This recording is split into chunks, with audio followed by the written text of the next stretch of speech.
Allah en a parlé dans le Coran, un peuple immense, des êtres humains d'une taille incroyable, plus grands, plus larges, plus puissants que n'importe quel homme d'aujourd'hui. Mais ils ont désobéi, et Allah les a détruits. En 2004, en Arabie Saoudite, des ouvriers font une découverte terrifiante dans le désert de Rub al-Khali. En creusant pour chercher du pétrole, ils tombent sur un squelette humain géant, un squelette si gigantesque que les autorités bloquent immédiatement la zone. Les recherches sont stoppées, la photographie interdite, silence total. Ce squelette serait peut-être celui d'un membre du peuple qu'Allah a mentionné dans le Coran, un peuple détruit pour avoir défié le Créateur, un avertissement enfoui dans le sable, et aujourd'hui redécouvert. Écrivez tous dans les commentaires. Allahu Akbar. Bon, est-il vraiment nécessaire que je vous précise que ce short YouTube raconte absolument n'importe quoi?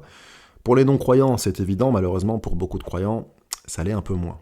Si vous allez par curiosité, je vous mettrai le lien du short si vous êtes intéressé en description de cette vidéo. Si vous allez par curiosité dans l'espace commentaire, vous allez être sidéré de voir autant de personnes endoctrinées, autant de personnes dire des phrases du genre « Oh, vous voyez, je vous avais dit, le Coran a toujours dit la vérité. On vous a eu, on vous manipule. La science nous cache des choses. » Catastrophe.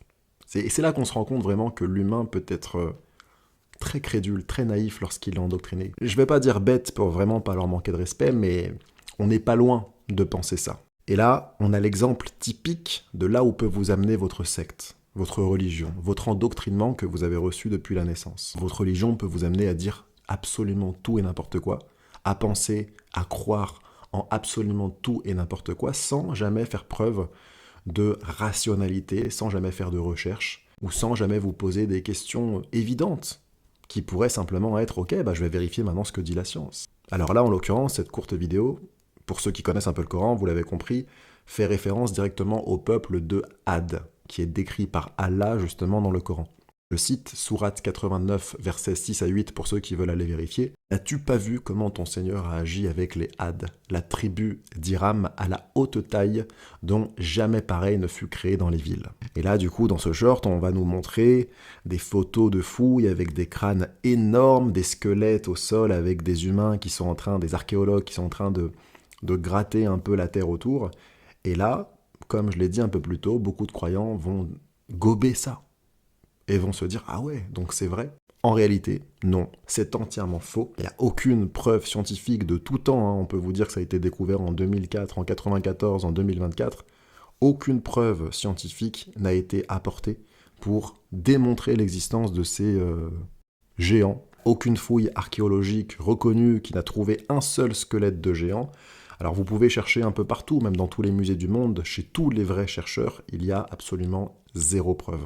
Ce que l'on voit dans cette vidéo, ce sont simplement, encore une fois, des sources islamiques et rien d'autre. Et c'est ça souvent le problème que je reproche à cette religion et aussi à d'autres religions, c'est que souvent pour justifier leurs textes et pour nous expliquer des choses totalement irrationnelles de manière rationnelle, ils vont prendre uniquement des sources islamiques, donc venant directement de leur communauté sectaire. Et il n'y aura jamais de sources de scientifiques athées, de scientifiques reconnus, jamais de publications scientifiques sérieuses, et comme par hasard, encore une fois, eh bien ce sera toujours des croyants qui veulent y croire. C'est un peu, vous savez, comme ces expériences de mort imminente. Je suis sûr que ça vous est déjà arrivé au moins une fois de taper sur YouTube mort imminente, expérience de mort imminente ou témoignage.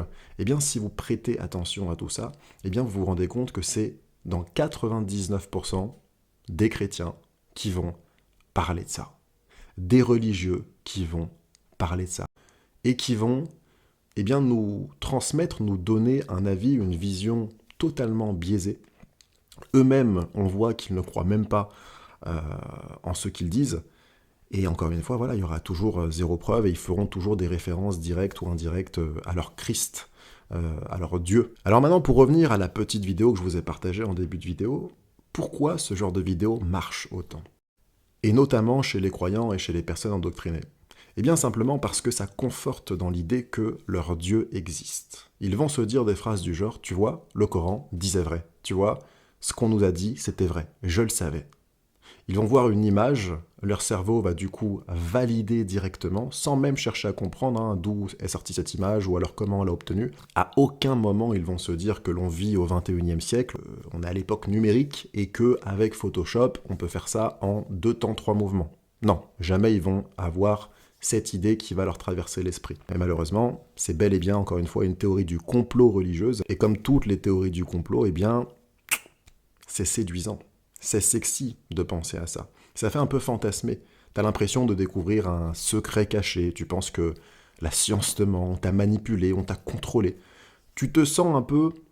Tu sais, t'as un peu cette sensation d'être réveillé alors que les autres sont totalement manipulés, endormis. Ça te donne un sentiment de pouvoir et d'exclusivité et d'importance aussi. Voilà où peut t'amener la religion.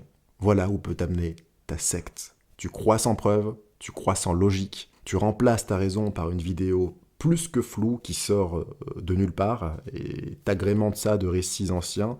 On est dans le flou total. Donc, si aujourd'hui, vous les croyants, vous êtes dans cette situation, je le dis et je le répète, je l'avais déjà dit dans d'autres vidéos, ouvrez les yeux, posez-vous les vraies questions, arrêtez de gober tout et n'importe quoi.